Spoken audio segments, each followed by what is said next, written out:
Rudd, back when he was Prime Minister, said he believed in a big Australia. Then Opposition Leader Malcolm Turnbull said he welcomed a larger population as long as there was the infrastructure to sustain it. The latest Bureau of Statistics population figures are in, and they show that big Australia is creeping up on us.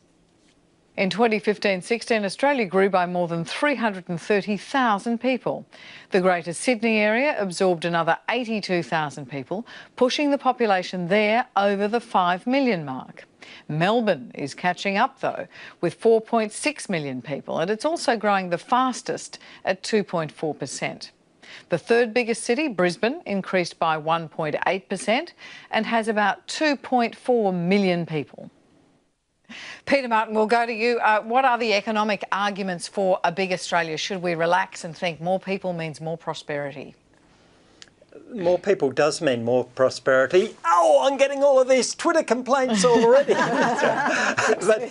This has proved to be the case. We have a real problem, though, which is that ideally we'd create a new city, and I don't think we're able to anymore. We created this one, Canberra, but we haven't created one from scratch since. Best city in Australia, I'd say. It is. It's a question of where you put the people. And we know that when people are in the centre of cities, when they work in the centre, that's where the high-value jobs are. That's where the contribution to GDP is. Now, people talk about putting people in Geelong or Newcastle or having them living there and then going in. It's very messy. It's very difficult to go in a long distance, especially if you've got children or one partner works there, the other doesn't.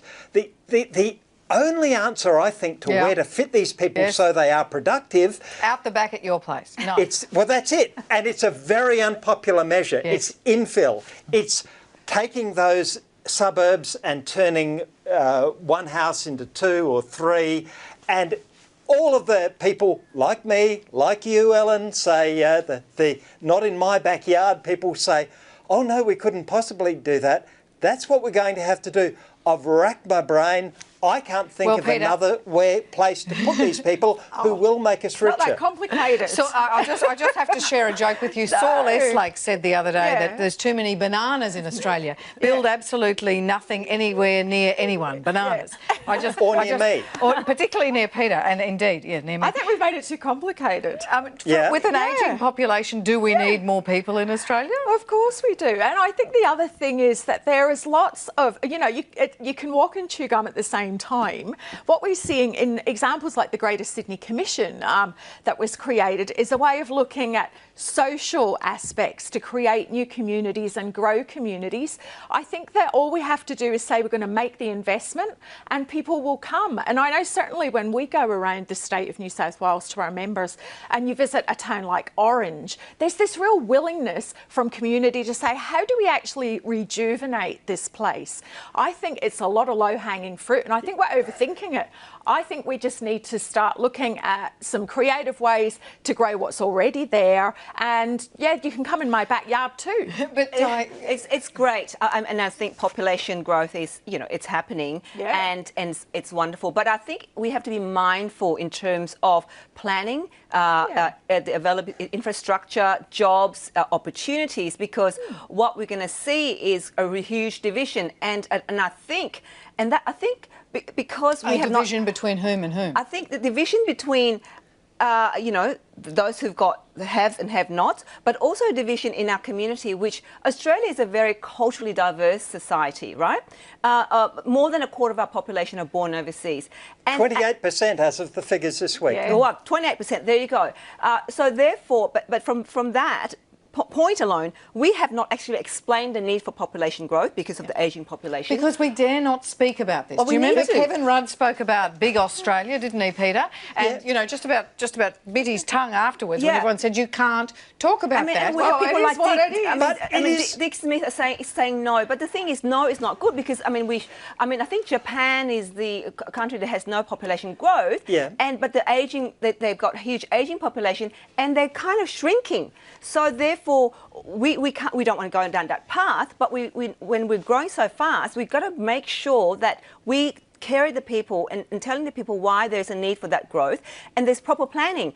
For instance, at Fairfield City Council, we're at the moment experiencing 5,000 people being brought to Fairfield LGA, no infrastructure planning whatsoever. Yeah. What we're going to do? So our council have asked for a fast train, for instance, in proposing a fast train for the area, because how are we going to commute? Which is the point. The Greater Sydney Commission looks at the whole picture, and that's the thing. And I think we're probably asking the wrong question. The question is about making sure we have diverse communities, inclusive communities, and communities where key workers, people on low incomes, people on high incomes can all live together, because we are going to grow. Australia's massive. Bring them in. Look, can I make the point that it is, which both of you have made, it is going to happen. Indeed. What are you going to do? Are you going to stop people having children? Are you going to make sure that people die earlier? Because we're not.